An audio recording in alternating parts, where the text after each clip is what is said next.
how's everything going? How's it going? It's great. Everything's fine here in Columbus, Ohio. Hmm.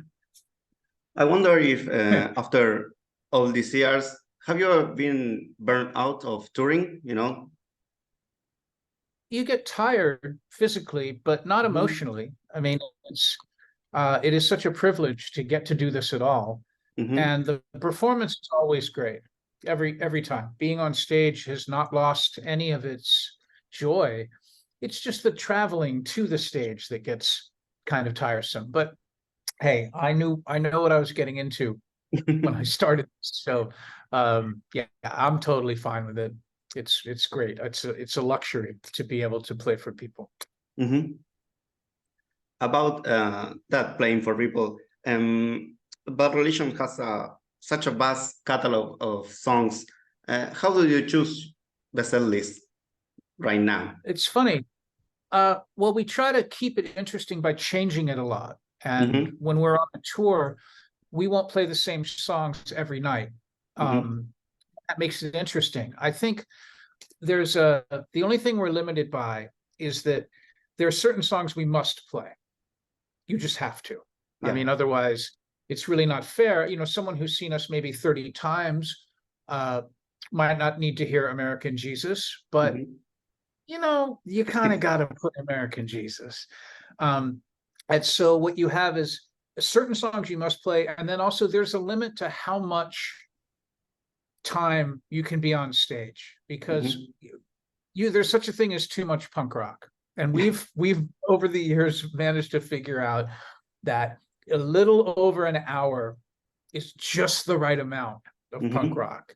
So you have maybe 15 songs you have to play, and then that leaves you time for maybe another 10 or 15 that you can change around. Hmm. That changes by what tour. So, when we come down there, we've been on a US tour now where we've been learning and playing a lot of older songs we've never played before. Hmm. So I think our uh, our friends are going to be pleased in South America because there's so many things that we've never played in South America. So Hmm. hopefully everyone digs it. Yeah, yeah. After year, you usually play deep cuts and stuff. Uh, but you're a very prolific band. I imagine that when you're making an album, you know that some songs are never going to be played live. Does it bother Yeah. you that maybe I'm working on this song and never going to happen anything to that? Oh no, because it's being recorded and Hmm. it's available for people. And it's only a very small fraction of people who like Bad Religion ever get to see us. Hmm. I know this. So the record is really I think it's just as important whether we play a song live or not. It's this is a living testimony Hmm. and a record, like sort of like the fossil record of, what's of the history of Bad Religion. So no, doesn't matter. And we do try to play, I will say this, you never think like this one won't be played live. Hmm. Um, because, sometimes they do maybe only once or twice, and you go like, oh, this is too hard. Or or wait, this song isn't as good as I thought it was. You don't know until you play it live, like, oh wow, it is kind of boring. So we do try to do every one at least a few times. Now, what's interesting about Bad Religion is you play festivals like Riot Fest and Punk Rock Bowling and such.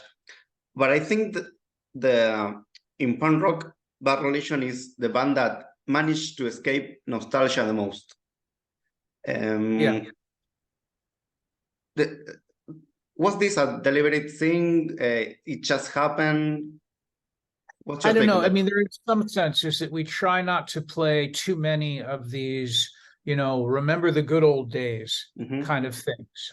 Because what we're trying to do is that, we like to believe that we're still relevant. And I think part of that is that um, Bad Religion is still curious and we are still making records that are new and different. And we Hmm. are singing about things that still have relevance. It's very lucky that if you choose, these guys, Brett and Greg, when they were 15, they're writing songs. Even then, they're writing protest music, and they're writing music about global problems and natural problems, things that aren't just about your girlfriend or the scene or fuck the cops, things.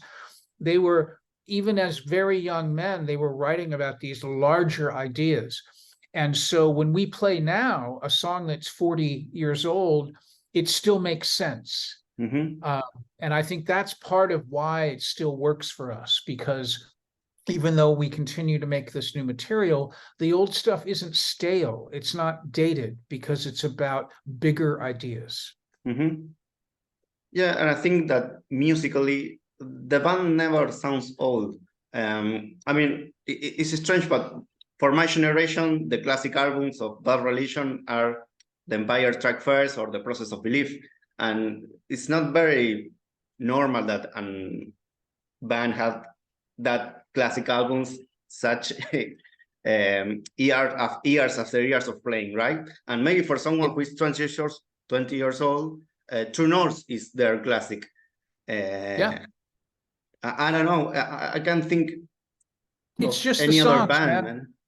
That Yeah, has... it's just it's all of the songs, and it's Brett and Greg, who are just those guys, are very serious about what they write about, and they're just fucking great at it. And it's so fun to play their music. That's how I see it. What a privilege. So, yeah, we know how lucky we are, for sure. Yeah, but it feels to me that since you're in the band, there is a lot of classic rock spirit in Bad Religion music. Yeah, there is punk rock, but yeah, to me sometimes Bad Religion seems like a punk rock band on steroids, like a classic rock band on steroids. It's funny. I think, I learned to play guitar in the 70s when what we think of classic rock was being made. And so I think there's a lot of classic rock in my guitar playing, because that's just what, I knew when I was little. I was learning to play guitar before punk rock. And so I think that's why I sound like that now. It's just how it was when I was a kid, is Kiss and AC/DC and, ZZ Top and stuff like that. And now I kind of still sound like it, but in Bad Religion, you mix that with these other things. It's just a weird thing. It's just like, it's its own thing, I guess, is the best way to describe it. Yeah, I have read that you started very young playing guitar, and that you were very good at it very young. The whole Santana story.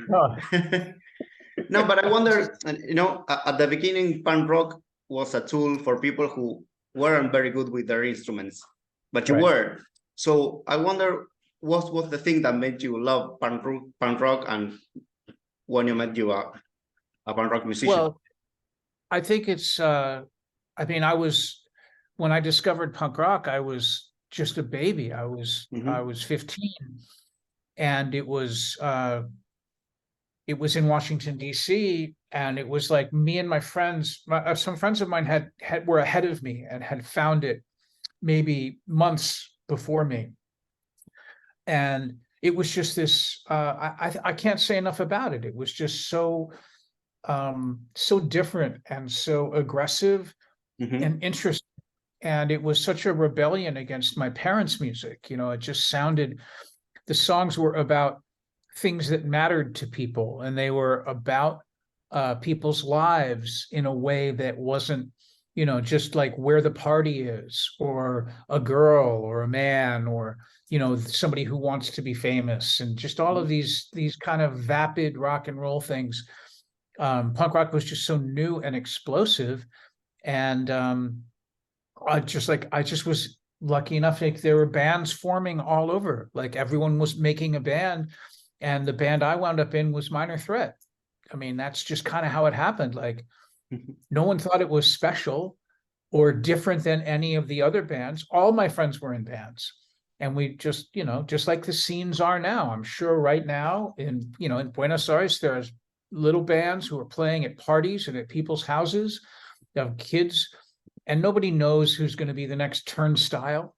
They don't care. It's like you just do it. You're doing it because it's what you do. It's your passion. And so, you know, this is just how I wound up talking to you now, 43 years later. It's just an accident, you know, just right place, right time. And you know, you have been in talking about this in a lot of bands where the lyrics are the focal point a lot of times, right? And America has a lot of history of entertainment music, like classic rock, like you said. I would like to know how important are the lyrics for you. I mean, even in junkyard, it seems like they're important. You know, it's not just. You know, for me personally, I'm not really a lyric guy. I have been a melody guy and a guitar. I'm a riff guy, and I don't. In every band I've been in, I don't know all the words. Like, I really don't. There are Bad Religion songs. I have no idea what Greg is singing, and I don't really care because I'm like thinking about what the guitar is doing or how the melody is working against the drums. And like, I don't know all the Junkyard songs. I don't think I know the words to all the Minor Threat songs. I might though, but that's just because you know, there were so few of them and it was like you hear them more often. But what's important to me is not having dumb words or bad words or words that are cruel or words that are you know, that are sexist or racist or shitty. Like, that's not cool to me. And I you know, like in a Bad Religion thing, you never have to check what Brett and Greg are writing about. There's never a mystery because they're such smart guys, and they're always curious, and they're writing about things that they're passionate about. And I know these men so well that I'm not worried if they're writing about something that I think is going to bother me. So it's kind of, I just let them do their thing. I don't even really think about it so much. And it's weird because I know how, without the lyrics, Bad Religion no one would really care about Bad Religion. And I know this, but for me, it's just, I care about the guitar. I was looking. Sorry, a minute. It's strange that you said that if it wasn't for the lyrics, people won't pay attention to Bad Religion. But it's strange because after the big three of punk rock, you know, the Clash, Ramones, Sex Pistols, to me, Bad Religion is the musically most influential band in punk rock in history. I mean, the whole melodic thing you did, to me, is relevant even more today than a few years ago. But I still think without the words to carry it, no one would have been able to be influenced by it. I think that's it. It's just it's a very a happy coincidence. And I don't mean to say it's all like an accident, like Minor Threat was an accident or Bad Religion. I mean, there is obviously something to it that's special, but I think what I'm trying to say is that it's not, no one set out to make something. Or the idea was never to be great or to do something that mattered. I think maybe the fact that it was just this sort of innocence is part of why it worked, that there was it was not contrived or, you know, people were trying to make more of something. It just is what it is. Well, talking about your guitar work, you definitely have a style, but you play in a lot of different bands. You play a lot of different music. I'd like to know if with every different project, your intention is to make something new, because I always feel like when I'm listening to a new project of yours, that is a new guitar player, you know, but I at the same time, I listen to you, you know, I hear you. Yeah. It's funny. I always think I'm just the same, but it's not. It's not. I think, you know, you can recognize my sound in bands just now, for instance, from like Fake Names or Bad Religion or Beach Rats, and even Dag Nasty's. They're different, but I think what I'm playing to is the people I'm working with. So the reason my guitar sounds like it does in Fake Names is because of the other musicians I'm collaborating with, and it just that affects it. And the other guitar player in Fake Names, my friend Michael, is a much better guitar player than me, and he's someone who influenced me very much.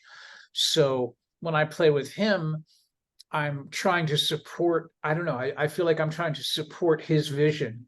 In Bad Religion, I'm kind of interpreting Brett and Greg, but I'm not, they play guitar to make demos. Like they can play enough, to make songs, but I'm trying to figure out what they want to hear in their heads that they can't play. And so it comes out in that different way. So it does change with each band. And Beach Rats is a straight up New Jersey hardcore band, and I'm playing with Bouncing Souls guys, and I love the Bouncing Souls. And I wish that I had been in that band, I mean, and they're just such good friends. And so I play more like that. It just happens because I've got the guy from Lifetime, and Ari sings like Lifetime, and Lifetime was important. And so, it's just responding to the environment is what makes the guitar different. But I'm still just kind of the same. I don't have any new tricks, and I'm not thinking about like experiment. It's just a natural how it comes out. The bad music you never hear.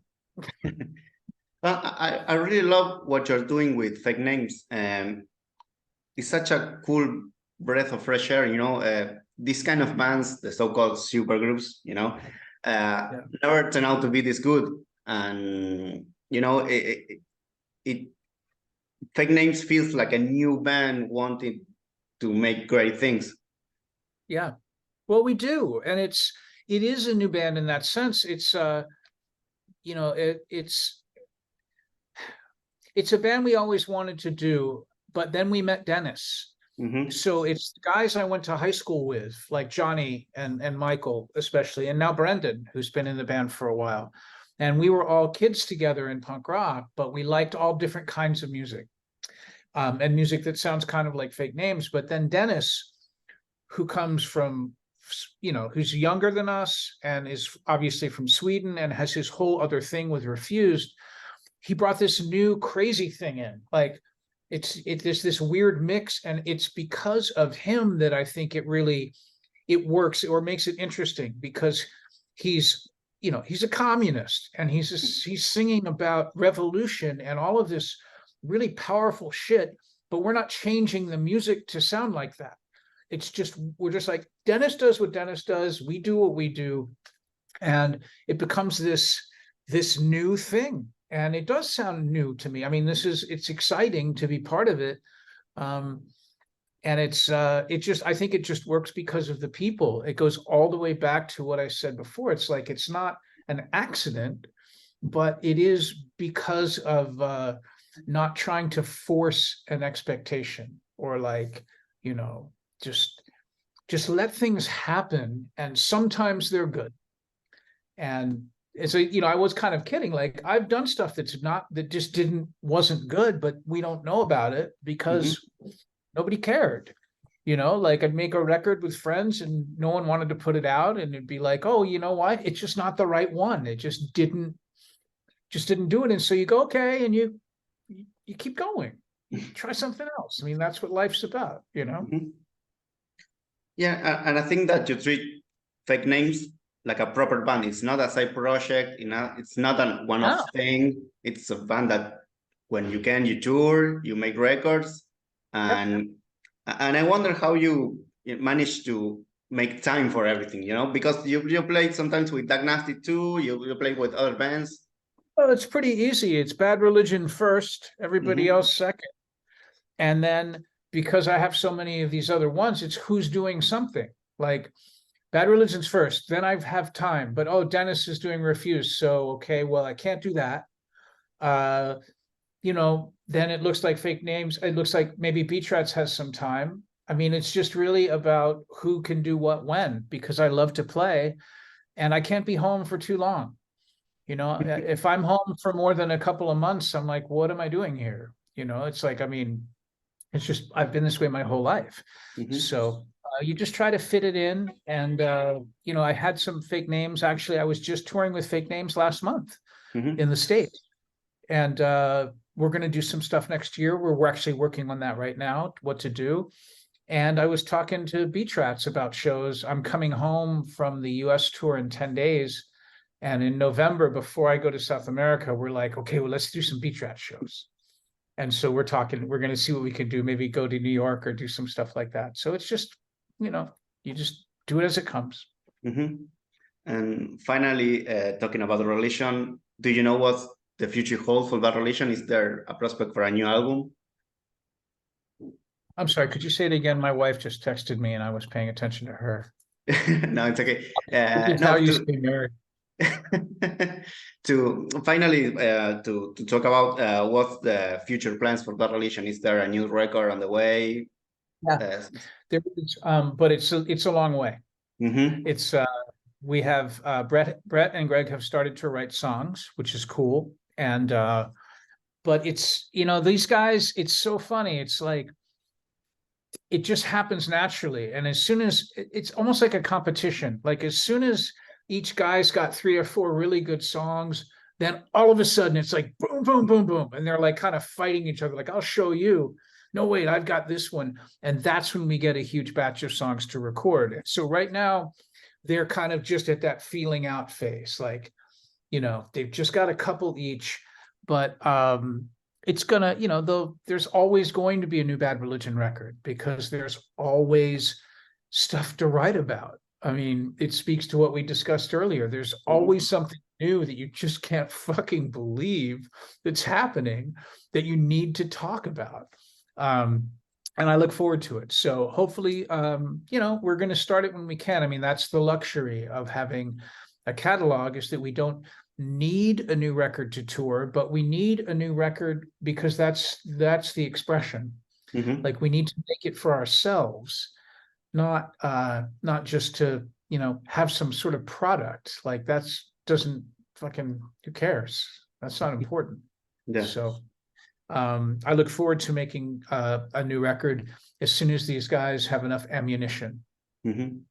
Well, Mr. Becker, thank you for your time. It's been a pleasure. My pleasure. Hope to see you again soon. Cool. Hope to see you in Argentina. Great. See you. See ya.